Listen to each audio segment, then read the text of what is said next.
आराम से आज पीटीआई ज्वाइन कर लिया इसने, हलवा खिला खिला के। हम खवातीन से अपनी फोटो नहीं बनवाते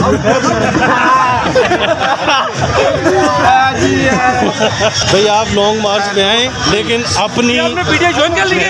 हाँ भाई अपनी ओके, अपनी जिम्मेदारी पर। और मरियम नवाज लंदन चली गई और ये बेचारा यहाँ पे। अभी 4 काले मरियम नवाज की।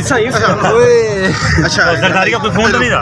अभी इमरान खान साहब लिबर्टी चौक पहुंचे, इन्होंने लिबर्टी चौक का सारा विजिट किया, लेकिन एक हैरान कुन यहाँ पर एक मामला पेश आ गया। मौलाना फजलुर रहमान साहब लिबर्टी चौक में इमरान खान साहब के ये सब इंतजाम को देखने पहुंच गए। मेरे साथ एक पीटीआई के जनरल सेक्रेटरी भी मौजूद है, जनरल कौंसलर साहब मौजूद है, इनसे भी बात करते हैं और मौलाना साहब से बात करते हैं। अस्सलाम वालेकुम मौलाना साहब। वालेकुम अस्सलाम। मौलाना साहब, ये मैं क्या देख रहा हूँ, आप पीटीआई वालों के साथ बैठ चुके हैं।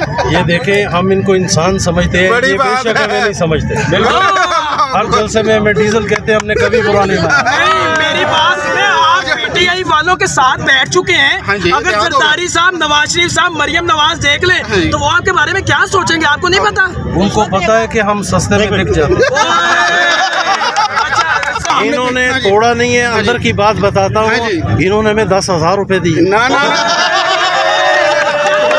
मौलाना साहब, लॉन्ग मार्च का पहला गैर हतमी नतीजा आवाम ने नारे लगा दिए कि हो गया है कि मौलाना साहब चलकर खुद लिबर्टी चौक में आ गए हैं। क्या आपने क्या सोचकर आप यहाँ पर आए हैं?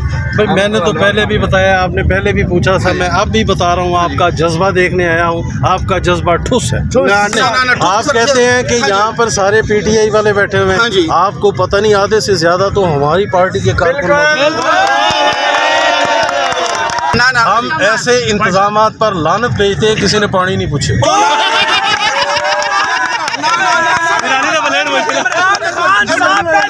लेकिन ये मत कहें कि हमने मौलाना को तोड़ लिया।